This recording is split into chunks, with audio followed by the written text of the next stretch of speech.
Buenas noches, bienvenidos, bienvenidas. Gracias por sintonizar Brotes Verdes como cada martes aquí en la pantalla de C5N. El rapto de religiosidad que parece haber invadido al gobierno no empezó con la multitudinaria procesión a Luján del sábado pasado. Tampoco empezó con aquella admonición, aquel encomendarse del nuevo jefe de gabinete Juan Mansur cuando dijo que Dios nos ayude en el medio de un acto de campaña. Empezó antes, hace 2 jueves, cuando llegó aquella carta de Cristina Fernández de Kirchner sobre, la disputa que esa semana invadía al seno del oficialismo. Fue aquella una semana para el olvido en la tropa del kirchnerismo, en el peronismo, en el Frente de Todos en general, pero disparó reacciones de lo más diversas. Y una de ellas fue la del secretario de Asuntos Estratégicos, Gustavo Vélez. Esa tarde, cuando llegó la carta de Cristina Fernández de Kirchner, según me confirmaron 3 fuentes del oficialismo, Vélez le encomendó a su equipo que rece. Después de eso, vino la escena de este viernes, antes de la procesión a Luján, justamente, donde se lo vio a Alberto Fernández orando también, junto a un grupo de vecinos que al día siguiente serían parte de la gran movilización, insisto, que hubo en la procesión hacia Luján, que se hace a esta altura del año todo el tiempo. Y ahí está Alberto Fernández con este grupo de vecinos, ustedes lo ven ahí, rezando, creo que se escucha también. Fruto de tu vientre, Jesús. Santa María, Madre de Dios, ruega por nosotros pecadores. No fue solamente Alberto Fernández, no fue solamente Vélez, de hecho no fue solamente el albertismo el que pareció haber tenido este rapto religioso, que es lógico también en un contexto de tanta gravedad política como el que atraviesa la coalición oficialista, como el que atraviesa la Argentina en general. Digo porque del otro lado de la discusión que se dio esa semana, en el kirchnerismo, en la cámpora más específicamente, también se notó. Damián Celsi, el nuevo intendente interino de Hurlingham, lugar que le cedió Juan Zabaleta cuando fue allí como ministro de Desarrollo Social, montó su despacho en una capilla. Y Damián Celsi lo hizo como para justamente mostrar la misma cercanía que Alberto Fernández busca mostrar con estas recorridas de campaña que, insisto, este fin de semana tuvieron su escala allí, entre movimientos sociales, pastores, curas y fieles, por supuesto, que van a proyectar en esa fe las necesidades que no le llega a colmar la democracia. Digo que no es aventurado esto, porque, más allá de que se dé de bruces con aquella máxima de a Dios lo que es de Dios y a César lo que es del César, ¿no? La ha citado Cristina más de una vez este adagio.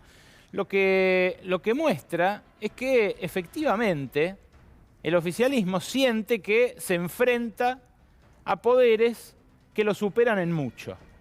Y no hace mal, la verdad, en encomendarse a Dios para intentar superarlos, porque estos poderes son cada vez más poderosos. Apareció esto en la revelación que este fin de semana sacudió al planeta nuevamente de los Pandora Papers, una nueva revelación que, justamente pone de manifiesto cómo los ricos y poderosos de todo el planeta nos ocultan a todos los demás una parte muy importante de los activos, de la riqueza de la cual extraen esa posición privilegiada en la sociedad. Los Pandora Papers aparecieron como una revelación, una vez más, protagonizada por políticos, por presidentes, por algunos ministros, también por famosos, por algunas celebrities, figuras del deporte, del espectáculo y demás. Pero la verdad que más allá de detenernos en qué sector político aparece, cosa que hicieron un montón en estas últimas 48 horas desde que estalló el escándalo, a mí me interesa que veamos el rol de Argentina dentro de esta revelación internacional.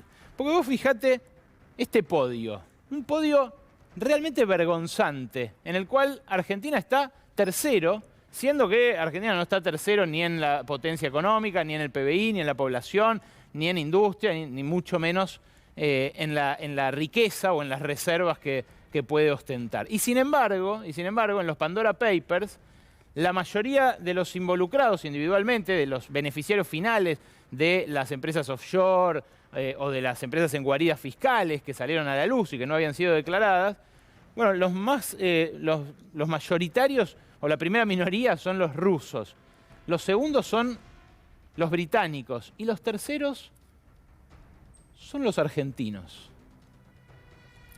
Esto que es presentado como una falla del sistema por este consorcio de periodistas de investigación que hizo el procesamiento de los datos, por las usinas de las cuales salen, pues ya habían salido los Panama Papers, los Paradise Papers, en realidad no es una falla, es el sistema. Es un sistema amañado de tal manera que se permite por estas estructuras offshore, por estas guaridas fiscales, que las multinacionales y las personas de más altos patrimonios no tributen, no contribuyan con lo que les corresponde en sociedades como la nuestra, sociedades que cada vez tienen más necesitados y que tienen estados con cada vez menos poder de intervención, justamente porque recaudan poco. Esta plata que no se recauda es plata que no va a servicios de los que necesita la población. Pero hay algo más. Lo que emerge de estos casos en general es la corrupción. Dicen, bueno, el que lo tiene es ambos lados de la grieta. Dicen, el que lo tiene es Durán Barba, porque se la llevó toda de acá y porque no quiso transparentar sus contratos con el macrismo en su momento, que es probable. Del otro lado dicen, el que aparece es el exsecretario privado de los Kirchner, ya fallecido hace muchos años.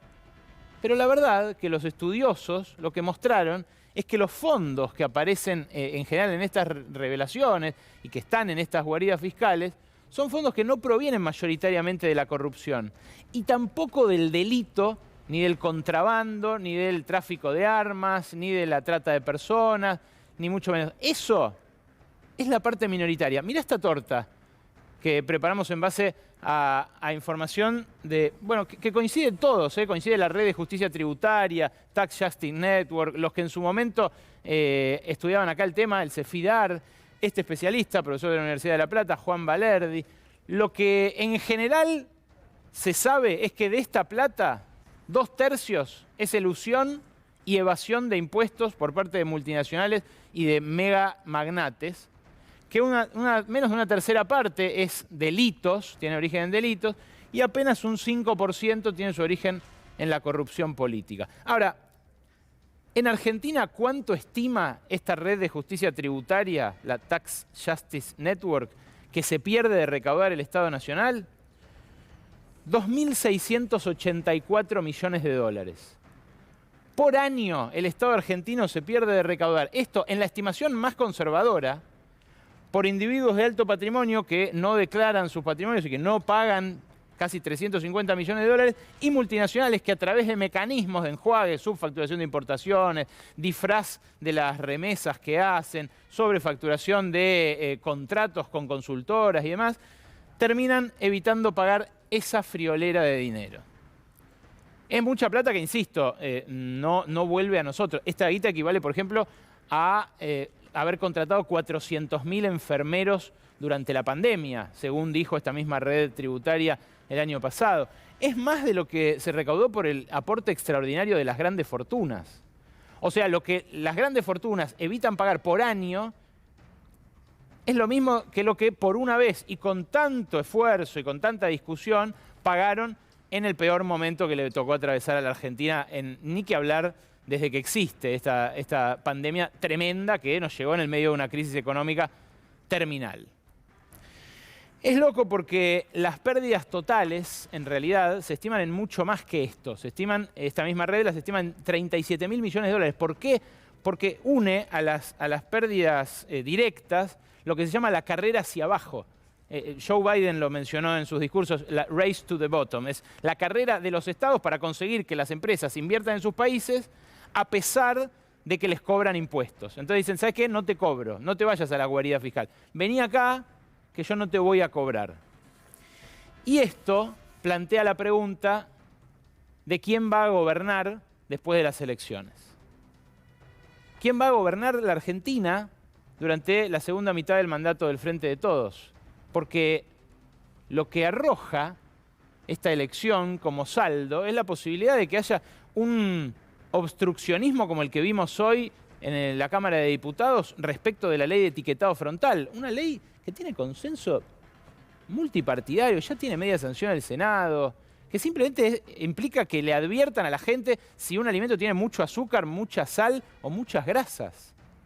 Bueno, esto lo frenó la oposición sin despeinarse demasiado en explicar que cedía frente a un lobby que viene frenando esto como puede, con contactos con todos los partidos, también con el oficialismo. Pero lo frenó la oposición, de vuelta, sin dar muchas explicaciones. Mantiene frenado también el Congreso la ley de humedales, que también afecta a intereses económicos muy concentrados, los de el negocio inmobiliario.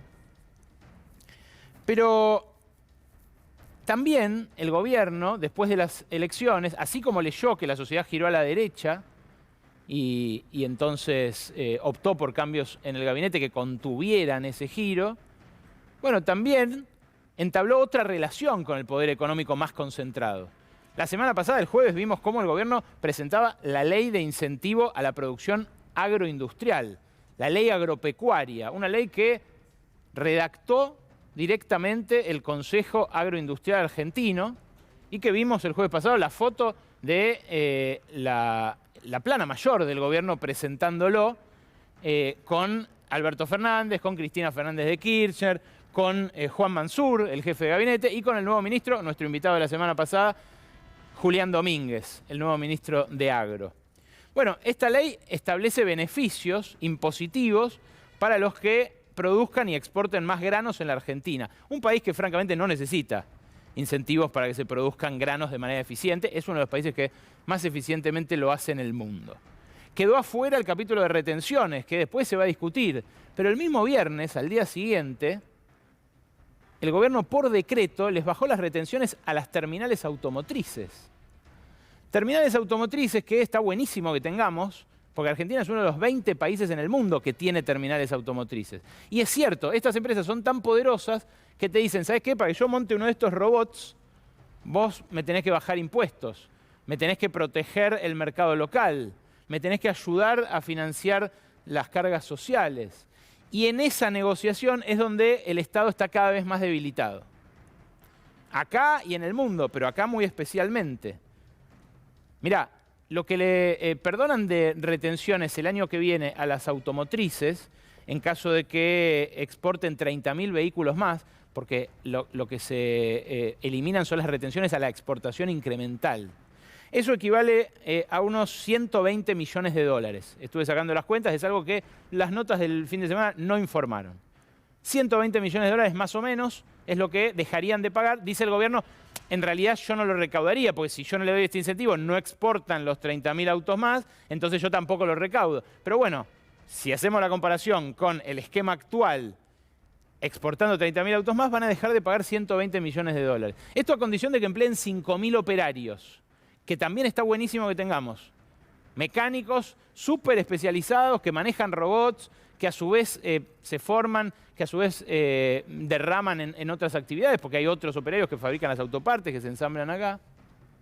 Ahora, es para contratar 5.000 operarios que van a dejar de pagar 120 millones de dólares. O sea que cada obrero contratado le va a costar al fisco 24.000 dólares por año o 2.000 dólares por mes. Al tipo de cambio oficial, 200.000 pesos por mes. ¿Quién le termina pagando a ese operario? ¿Las multinacionales automotrices o vos y yo? Y si vos y yo lo pagamos, ¿qué podría ser una decisión que toma la sociedad para tener industria automotriz? ¿Por qué se armó tanto escándalo cuando el Estado dijo que le iba a pagar 15.000 pesos a cada empleador de clase media para que blanquee a la empleada doméstica? ¿Machismo? una posición regresiva frente a los ingresos, un desprecio por las que son el último orejón del tarro, que son ellas. Preguntas que me parece viene al caso hacerse. Ahora, esto, lo de los estados cada vez más débiles, se vio en la ley de etiquetado frontal, donde hay un lobby descomunal, se vio en estas presentaciones de estas leyes específicas, y se va a ver también en la discusión con el Fondo Monetario Internacional. Porque el Fondo Monetario Internacional es el que prohija este tipo de leyes proexportadoras con la mira en que los países que le deben plata generen el flujo de divisas necesario para pagarles a ellos. Ahora, ya lo discutíamos con Domínguez la semana pasada. Hay que exportar porque necesita dólares la Argentina, pero también la Argentina tiene que comer carne. También la Argentina tiene que tener ingresos más altos. También la Argentina tiene que recuperar un mercado doméstico que es palanca para un montón de sectores que no exportan, como esas empleadas domésticas tampoco lo hacen. ¿Merecen acaso menos atención? A mí me parece que no. Las urnas dicen que no también.